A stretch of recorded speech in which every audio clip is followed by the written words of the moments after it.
बच्चों, आज हम चर्चा करेंगे कविता, कहानी और नाटक की रचना प्रक्रिया पर। कविता क्या है, कविता को हम कैसे परिभाषित करते हैं, विद्वानों ने कविता को क्या कहा है।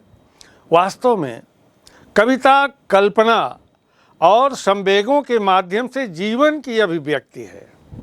कविता जो है कल्पना और संवेग के माध्यम से जीवन की अभिव्यक्ति है, जीवन की व्याख्या है। कविता मनोभावों की कलात्मक अभिव्यक्ति है। अपने मनोभाव को, मन के विचारों को हम एक कलात्मक रूप देते हैं और वही कलात्मक जो हमारी अभिव्यक्ति होती है वो कविता कही जाती है। जीवन की शाश्वत तरंग ही कविता है। जैसा आप जानते हैं, भाव सभी के पास होते हैं। आपने रस सिद्धांत में पढ़ा होगा, और जब आप रस को पढ़ रहे थे तो आपने पढ़ा होगा कि स्थायी भाव जो हैं, जितने हमारे रस होते हैं उन सबका स्थायी भाव अलग अलग होता है। वही भाव जैसे रस हैं, श्रृंगार, हास्य, करुण, रौद्र, वीर, भयानक, बीभत्स, अद्भुत, शांत और अपना जो है वात्सल्य रस। तो बच्चों, ये जो स्थायी भाव हैं, जैसे रति है, हास है, अमरस है, क्रोध है, तो घृणा है, पुत्र प्रेम है और ओजस्विता है, ये भाव सबके पास होते हैं और समय आने पर ये उद्भूत होते हैं। कवि है वो बड़े सलीके से व्यक्त करता है अपने भावनाओं को, तब कविता जन्म लेती है, कविता तैयार होती है। तलवार की धार पर चलकर सत्य का निरूपण करता है कवि। कविता भाव और कल्पना प्रधान होती है। कविता की रचना प्रक्रिया के बारे में दो तरह के मत हैं। कविता जो है यह मानवीय संवेदनाओं के साथ जुड़ी है। भावुक और संवेदनशील हृदय ही कविता लिख सकता है। कविता केवल भावुक हृदय में उमड़ती है। कविता को सिखाया नहीं जा सकता। कवि अपनी संवेदनाओं को कविता के रूप में प्रस्तुत करता है। चूँकि बच्चों, जो कविता का प्रादुर्भाव हुआ, कविता का जो जन्म हुआ, तो मानवता के उषा काल से, जब से मानव इस धरती पर आया, जन्म लिया, माँ गुनगुना उठी।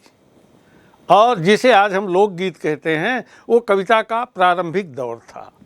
जैसे जब बच्चे पैदा होते हैं तो माँ गुनगुनाती है और सोहर का गीत हमारे सामने आता है। यही गीत, यही कविता आगे चल कर के संशोधित, परिवर्धित और रूपांतरित होती हुई आज कविता के रूप में आ पड़ी है। और कविता का जो प्रादुर्भाव हुआ वह करुणा से हुआ, क्रोध से हुआ। यद्यपि सर्वाधिक कवि, समीक्षक, आलोचक ये मानते हैं कि कविता जो है वह प्रेम से जन्म लेती है, विरह से जन्म लेती है। चाहे कोई लिखे, किसी के लिए लिखे, पर जन्म गीत का सदा दर्द से होता है। अब तक तो कहता इतिहास ही, पीछे कवि लिखता पहले तो रोता है। इसी बात को हमारे महाकवि पंत ने भी कहा कि वियोगी होगा पहला कवि, वियोगी होगा पहला कवि, आह से उपजा होगा गान, और निकल कर आँखों से चुपचाप बही होगी कविता अनजान। अच्छा, जयशंकर प्रसाद ने भी इस बात को स्वीकारा है कि जो घनीभूत पीड़ा थी मस्तक में स्मृति छाई, और दुर्दिन में आंसू बनकर वह आज बरसने आई। लेकिन एक पक्ष ये भी कहता है, जैसे वाल्मीकि रामायण की जो रचना हुई, तो एक छोटी सी कहानी है उसके पीछे। महर्षि वाल्मीकि तमसा नदी के किनारे तपस्या कर रहे थे। एक बहेलिया आता है और वहाँ बैठे हुए क्रौंच के जोड़े में से एक वो मार गिराता है। वो फड़फड़ाता हुआ पक्षी महर्षि वाल्मीकि के सामने वो गिरता है। उनका ध्यान भंग होता है और उन्होंने देखता है कि पक्षी लहूलुहान है, और दूसरी तरफ देखते हैं तो बहेलिया जो है वो धनुष बाण लिए खड़ा है। उनके मुंह से उन्हें इतनी करुणा आई पक्षी के प्रति, और क्रोध आया उस बहेलिये के प्रति, व्याध के प्रति, उन्होंने शाप दे दिया। मां निषाद प्रतिष्ठात्वमगमः, मां निषाद प्रतिष्ठात्वमगमः शाश्वती समा यत क्रौंच मिथुनादेकम अवधीय काम मोहितम।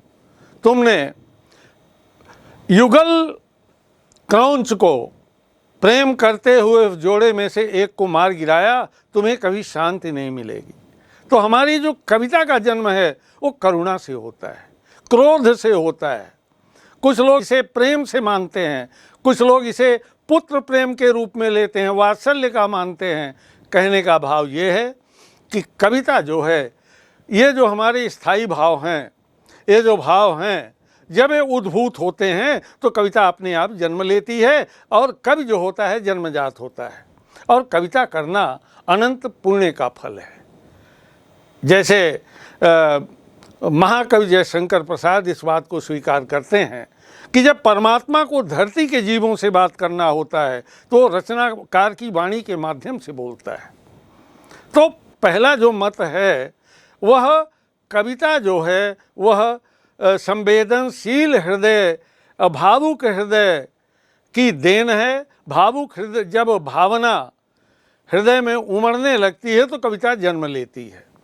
और दूसरी विचारधारा के लोग कहते हैं कि अन्य कलाओं की तरह, कविता को कला मानते हैं, अन्य कलाओं की तरह कविता लेखन को भी सिखाया जा सकता है। इसके लिए कुछ विश्वविद्यालयों में प्रशिक्षण दिए जाते हैं, लेकिन ऐसा है नहीं। कवि जो है जन्मजात होता है। अच्छा, कवि के लिए, एक रचनाकार के लिए सबसे आवश्यक है भाषा। ये कविता के महत्वपूर्ण घटक हैं बच्चों। भाषा है, शैली है, बिंब है, छंद है, अलंकार है। तो भाषा बहुत ही परिमार्जित, सरल, सहज, सुबोध होनी चाहिए, जो अपने भावों को जनमानस तक पहुंचा सके। क्योंकि कवि लिखता किसके लिए है? कवि लिखता है उस व्यक्ति के लिए जो समाज में रहता है और जो समाज का महत्वपूर्ण घटक है। तो भाषा ऐसी प्रयुक्त होनी चाहिए कि लोग उसको समझ सकें। और शैली, कहने का जो तरीका है, ये शैली जो है यह रचनाकार का व्यक्तित्व है। एक तरह से शैली में उसका व्यक्तित्व झलकता है, टपकता है। बात चल रही थी शब्द की, अक्षर की, भाषा की। तो शब्दों का जो संवेद रूप है वही भाषा है। हम अपने विचारों को जो प्रकट करते हैं, भावाभिव्यक्ति का एक अच्छा माध्यम है हमारा, माने ये जो भाषा है। तो शब्द कविता के मूल आधार होते हैं और शब्दों की सहायता से ही कविता लेखन संभव हो सकता है। और शब्द ही कविता लेखन के सर्वोत्तम और प्राथमिक उपकरण भी हैं। शब्दों के उचित मेल से ही कविता बनती है। और कविता लेखन में कवि शब्दों को छंदबद्ध करता है। तो यहाँ अब दो पक्ष आ गए। कविता के जो पक्ष हैं, एक है पहले बच्चों भाव पक्ष और दूसरा है कला पक्ष। भाव पक्ष में क्या, जैसा मैंने आपको बताया कि अंतर्निहित जो भाव हैं रचनाकार के, कवि के, और उसकी भाषा, शैली, अलंकार, रस और छंद, ये सब मिल करके कविता को आकार देते हैं, कविता को रूपायित करते हैं, कविता को एक रूप देते हैं। अब मैंने बिंब बताया आपको कि बिंब क्या है। तो कविता में बिंबों की बहुत बड़ी भूमिका होती है। बिंब का शाब्दिक अर्थ है शब्द चित्र, अर्थात हम ऐसी रचना करें कि जिसमें एक चित्रात्मकता सामने हो। जैसे आपने निराला की कविता पढ़ी होगी कि मेघ में आसमान से उतर रही थी संध्या सुंदरी परी सी धीरे धीरे धीरे। ये है बिंब, शब्द चित्र। शब्द चित्रों के माध्यम से कवि अपनी कल्पना को साकार रूप प्रदान करता है, उसे हम बिंब कहते हैं। और जो कविता मैंने आपको बताई यह है चाक्षुष बिंब, जो आँखों से देख करके, देखने पर एक चित्र हो, स्पष्ट हो जाए। चूँकि बिंब ही कवि की कल्पना को साकार रूप प्रदान करते हैं और बिंब के द्वारा ही आंतरिक संवेदनाएं कविता के रूप में प्रकट होती हैं। ये अमूर्त को मूर्त रूप प्रदान करते हैं। ये बिंबों की भूमिका है। अच्छा, एक महत्वपूर्ण तत्व है कविता में छंद। छंद क्या है?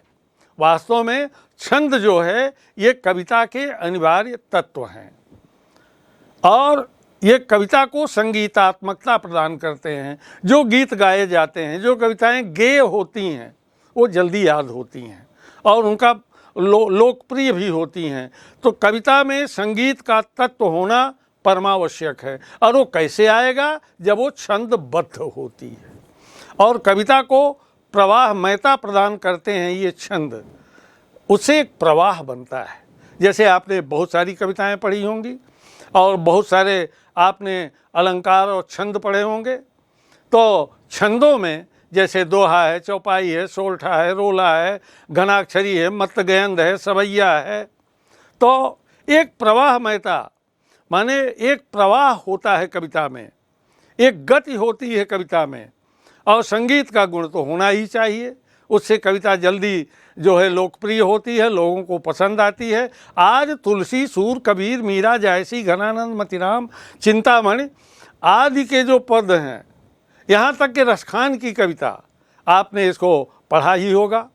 बहुत माने कर्ण प्रिय उनके छंद माने सवैया छंद हैं। जैसे कानन दय अंगूरी रही बो, कानन दय अंगूरी रही बो, जब ही मुरली धुन मंद बजइए, मोहन तानन सोरस खानी, अटा चढ़ी गोधन गई हैं तो गई हैं।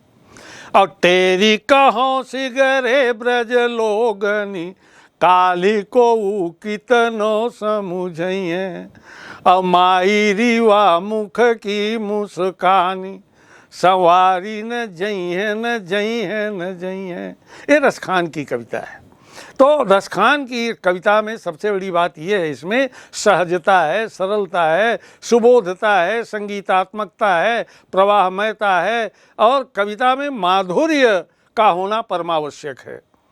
और छंद जो है कविता को कविता का रूप प्रदान करते हैं, अन्यथा वो कविता होगी ही नहीं। लेकिन आज के समय में ये जो कविता है वह नई कविताएं जो लिखी जा रही हैं, निराला ने इस बात को पहले ही कहा था कि मतलब नई कविता शुरू होने के पहले कि नव गति नवलय ताल छंद नव, नवल कंठ नव जलद मंद्र रव, नव नभ के नव बिहग बृंद को, नव पर नव स्वर दे वर दे वीणा वादिनी वर दे। सरस्वती वंदना में उन्होंने नव गति, नव लय, ताल, छंद में नूतनता का समावेश हो, लेकिन गति परमावश्यक है।